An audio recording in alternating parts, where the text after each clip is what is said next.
semuanya, di video kali ini saya dan teman-teman saya akan memberikan informasi yang menarik kepada kalian semua. Lalu, informasi menarik apa sih yang akan kami sampaikan?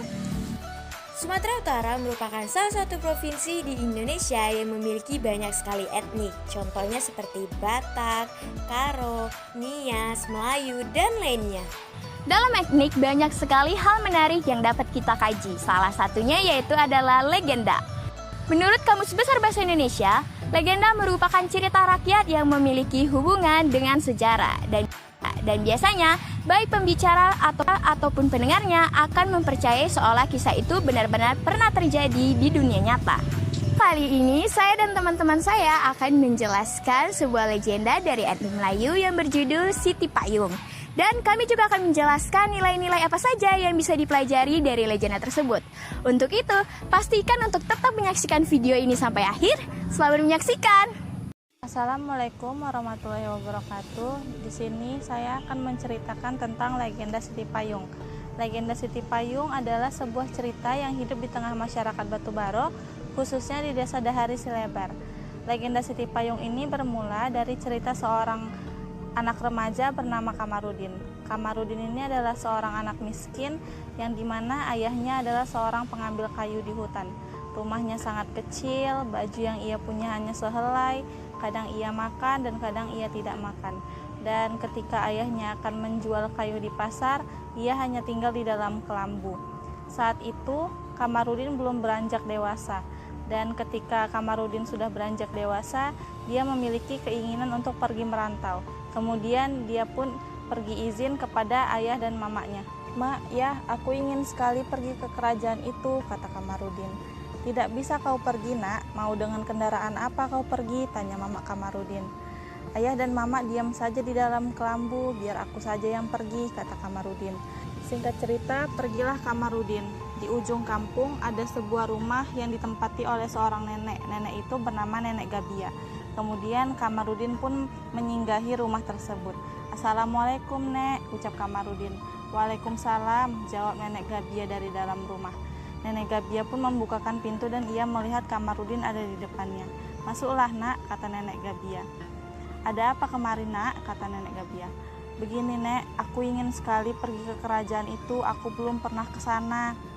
"Kalau begitu, baguslah," kata Nenek Gabia. Kamarudin pun kebingungan. "Mengapa, Nek?" tanyanya. Nenek Gabia hanya diam tanpa memberi alasan mengapa Kamarudin tidak boleh pergi ke sana. Nenek Gabia adalah seorang penjual bunga rajut di kerajaan. Tapi karena Nenek Gabia sudah tua, bunga rajutan yang dibikin Nenek Gabia tidak terlalu bagus sehingga tidak laku di kota.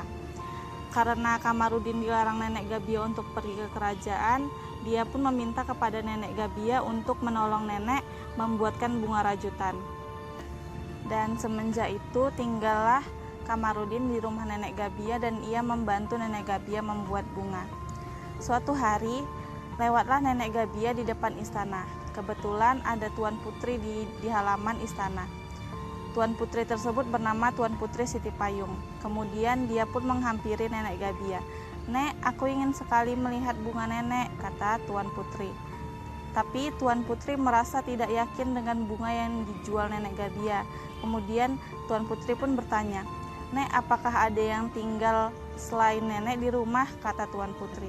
"Tidak ada, hanya aku seorang," kata Nenek Gabia. Karena Tuan Putri merasa tidak enak, dia pun berkata kepada Nenek Gabia, "Ya sudah, Nek, biar aku beli saja semua bunga nenek." Kemudian pulanglah Nenek Gabia dan Kamarudin bertanya, "Apakah bunganya sudah laku semua, Nek?" kata Kamarudin. "Sudah, tadi diborong oleh Tuan Putri," dan Tuan Putri pun juga bertanya, "Apa yang ia tanyakan, Nek?" Tuan Putri bertanya, "Apakah ada yang tinggal selain nenek di rumah ini?" Atas izin Allah, Kamarudin mendapat sebuah firasat. Kemudian dia berkata kepada Nenek Gabia, "Nek, kalau kau pergi ke kerajaan lagi, aku yakin pasti Tuan Putri akan menyuruhmu membuat bunga di kerajaan. Tapi nenek tidak perlu takut. Aku punya lingau hijau. Bawalah lingau hijau ini. Dan di mana nanti lingau hijau ini hinggap, disitulah nenek mencucukkan jarum. Dan lama-kelamaan akan menjadi sebuah bunga." Esokan harinya, betul apa yang dikatakan Kamarudin. Ketika Nenek Gabia pergi ke kerajaan, Tuan Putri menghampiri Nenek Gabia dan menyuruh ia untuk membuat bunga di dalam kerajaan. "Nek, aku ingin sekali kau buatkan bunga. Ini ada jarum, kain, dan benang. Nenek buatkan ya, Nek," kata Tuan Putri. Kemudian Nenek Gabia pun mengeluarkan lingau hijau dari dalam tasnya. Dan kemudian ketika lingau hijau itu hinggap, disitulah Nenek Gabia mencucukkan jarumnya. Tuan Putri memperhatikan gerak-gerik Nenek Gabia. Tiba-tiba dia memukul lingau hijau tersebut hingga mati, dan gagallah Nenek Gabia membuatkan bunga. Kan betul apa yang aku katakan, pasti ada orang lain yang membuat bunga di dalam rumah nenek. Kemudian Tuan Putri mendatangi Baginda Raja. "Baginda, Ananda ingin sekali pergi ke rumah nenek itu," kata Tuan Putri. "Mengapa?" tanya Baginda. "Baginda tidak usah bertanya dulu, nanti Ananda jelaskan." Raja kemudian mengizinkan Putri untuk ikut ke kampung nenek. Disuruhlah beberapa orang pengawal untuk menemani Tuan Putri Siti Payung.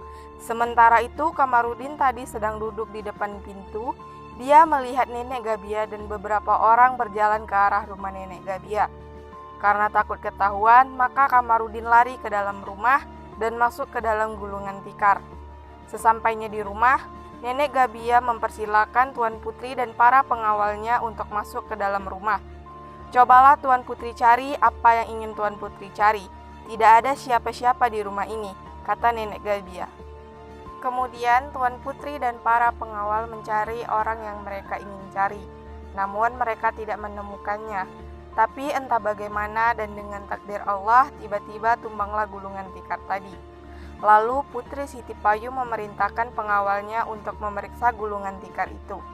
Maka ketahuanlah ternyata ada orang di dalamnya. Terpesonalah Tuan Putri Siti Payung ketika melihat Kamarudin. Kemudian dibawalah Kamarudin ke kerajaan dan ditunjukkannya kepada ayahnya. Ayahnya berkata, "Asal kau dari mana?" "Asalku dari dalam hutan," kata Kamarudin. "Ayahku orang susah." "Persoalan susah tidak menjadi permasalahan. Yang aku tanya, kau dari mana?" tanya sang raja lagi. "Asalku dari kampung Siragi," jawab Kamarudin. Singkat cerita, menikahlah Kamarudin dengan Putri Siti Payung. Sebelum berjumpa dengan Kamarudin, Putri Siti Payung sudah banyak yang meminang.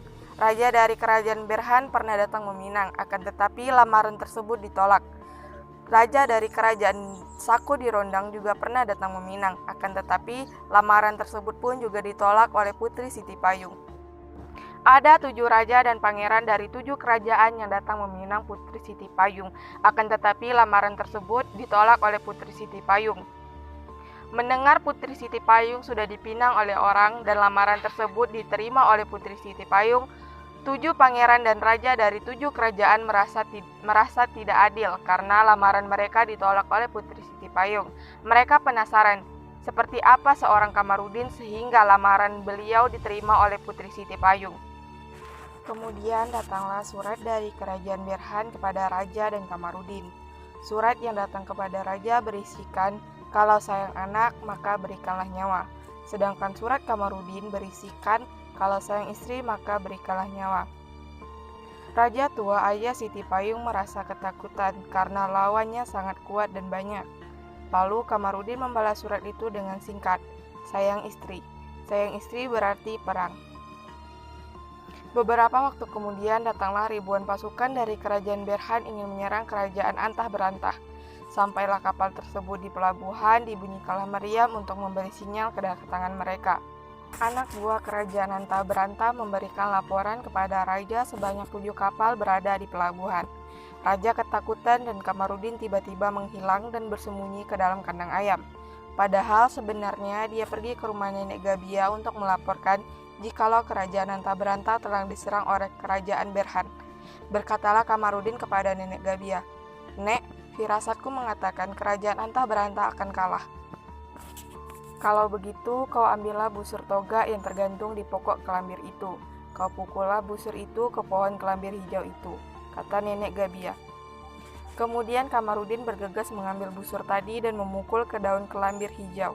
Seketika berubahlah busur itu menjadi sepasang baju berwarna hijau, sebuah pedang dan seekor kuda. "Pakailah baju itu, bawalah kuda dan pedang ini untuk berperang," kata Nenek Gabia. Kemudian Kamarudin memakai baju tersebut dan bergegas pergi ke medan perang. Kuda yang membawa Kamarudin sangat kencang larinya. Panglima perang entah berantah terkejut. Mereka tidak tahu siapa yang datang dan membantu mereka untuk mengalahkan pasukan kerajaan Berhan. Akan tetapi Siti Payung mengetahui bahwa itu adalah suaminya Kamarudin. Akhirnya pasukan kerajaan Berhan dapat dikalahkan. Raja-raja yang mengajak berperang dapat ditangkap hidup-hidup dan diserahkan kepada Raja Tua. Singkat cerita, peperangan dapat dikalahkan oleh Kamarudin dan pasukan Antah Berantah. Mertua Kamarudin tidak mengetahui bahwasanya yang membantu pasukan Antah Berantah dalam peperangan adalah menantunya Kamarudin. Kalaulah aku dapat menantu seperti engkau kesatria baju hijau, pasti senanglah hati ini. Cobalah lihat sendiri menantuku si Kamarudin. Orang-orang sedang berperang, akan tetapi dia melarikan diri ke kandang ayam, kata Raja Tua. Mendengar itu, Kamarudin melepaskan baju perangnya, dan terkejutlah Raja Tua bahwa yang ada di hadapannya adalah menantunya Kamarudin yang baru saja dia katai pengecut. Akan tetapi Kamarudin tidak marah dan langsung bersujud di hadapan Raja Tua. Raja Tua meminta maaf atas kata-kata yang diucapkannya tadi. Akhirnya Raja Tua menyerahkan kerajaan kepada Kamarudin dan Siti Payung. Kamarudin memerintah kerajaan sehingga rakyat menjadi makmur dan hidup berbahagia bersama sang istri Siti Payung. Dalam cerita legenda Siti Payung terdapat banyak nilai-nilai, salah satunya yaitu nilai pendidikan karakter. Nilai pendidikan karakter yang pertama yaitu jujur. Dalam cerita legenda Siti Payung dikisahkan bahwa tokoh Kamarudin adalah seseorang yang sangat jujur. Karena ketika sang raja bertanya dari mana asal Kamarudin dan apakah orang tuanya masih hidup, kemudian Kamarudin menjawab bahwa dia adalah seorang pemuda yang miskin dan sudah meninggalkan orang tuanya selama 6 purnama. Hal inilah yang menunjukkan bahwa Kamarudin mempunyai sikap yang jujur. Nilai pendidikan karakter yang kedua yaitu adil. Dikisahkan dalam legenda Siti Payung bahwa Kamarudin adalah tokoh yang sangat adil. Dikarenakan ketika raja mengangkat Kamarudin menjadi raja, maka rakyatnya hidup dengan makmur dan tentram. Nilai pendidikan karakter yang ketiga yaitu bertanggung jawab. Dalam cerita legenda Siti Payung dikisahkan bahwa tokoh Kamarudin adalah seseorang yang sangat bertanggung jawab. Hal ini dikarenakan ketika raja-raja dari kerajaan lain mengirimkan surat ancaman untuk berperang atau menyerahkan istrinya yaitu Siti Payung, kemudian Kamarudin memilih untuk mengiyakan ajakan perang tersebut karena ingin melindungi istrinya Siti Payung. Hal inilah yang menunjukkan bahwa Kamarudin bertanggung jawab terhadap istrinya. Nilai pendidikan karakter yang keempat yaitu berbuat baik kepada orang lain. Dalam cerita legenda Siti Payung, hal tersebut ditunjukkan ketika Nenek Gabia membalas perbuatan Kamarudin karena telah membantunya merajut bunga yang akan dijual ke kerajaan. Ketika itu Kamarudin meminta pertolongan Nenek Gabia untuk membantunya memenangkan peperangan dan Nenek Gabia memberikan kuda dan pedang serta baju prajurit untuk Kamarudin. Hal itulah yang menunjukkan bahwa Nenek Gabia dan Kamarudin adalah orang yang baik. Nilai pendidikan karakter yang kelima yaitu menjaga lisan. Dalam cerita legenda Siti Payung digambarkan sebagai sosok yang dapat menjaga lisan dengan cara bertutur kata dengan lemah lembut dan sopan. Hal ini ditunjukkan ketika Putri Siti Payung ingin membeli bunga dari Nenek Gabia dengan lemah lembut dan sopan. Nilai pendidikan karakter yang keenam yaitu rendah hati. Di dalam cerita legenda Siti Payung, sosok Kamarudin adalah orang yang rendah hati. Hal ini ditunjukkan ketika Kamarudin dihina oleh ayahanda Siti Payung dan Kamarudin tetap memaafkan ayahanda Siti Payung tersebut. Hal inilah yang menunjukkan bahwa Kamarudin adalah orang yang rendah hati. Selain nilai pendidikan, juga terdapat nilai budaya pada legenda Siti Payung. Nilai yang pertama yaitu nilai hubungan manusia dengan Tuhan. Ini tergambar pada saat Kamarudin mengucapkan salam kepada Nenek Gabia yang berlafaz Assalamualaikum, yang berarti memiliki doa yaitu keselamatan kepada seseorang dan agar seseorang tersebut dikaruniai oleh Tuhan. Nilai budaya yang kedua yaitu nilai budaya hubungan manusia dengan alam. Ini tergambar pada Kamarudin dan sang ayah yang memiliki pekerjaan mencari kayu di hutan. Mereka tidak melakukan penebangan pohon, tetapi mereka mencari kayu yang sudah disediakan oleh alam. Oleh sebab itu, hubungan manusia dengan alam akan terus terjaga. Nilai budaya yang ketiga yaitu nilai budaya hubungan manusia dengan masyarakat. Ini tergambar pada sikap patriot Kamarudin yang membela kebaikan dan menolak kejahatan yang dilakukan oleh 7 kerajaan di luar kerajaan yang dipimpin oleh Ayahanda Siti Payung. Nilai budaya yang keempat yaitu nilai budaya dalam hubungan manusia dengan manusia lainnya. Ini tergambar jelas pada sikap Kamarudin yang memiliki sikap saling membantu kepada ayahnya yang mencari kayu di hutan, serta membantu nenek Gabia untuk membuat bunga, sehingga bunga tersebut laris terjual. Nilai budaya yang terakhir yaitu nilai budaya hubungan manusia dengan dirinya sendiri. Ini tergambar pada sikap pekerja keras Kamarudin yang membantu ayahnya mencari kayu di hutan. Dengan begitu, Kamarudin tumbuh menjadi remaja yang bertubuh tegap dan kuat, karena Kamarudin sering mengangkat kayu dari hutan. Demikianlah informasi menarik yang dapat kami sampaikan. Semoga apa yang telah kami sampaikan dapat bermanfaat bagi kalian semua. Terima kasih karena sudah menyaksikan video ini.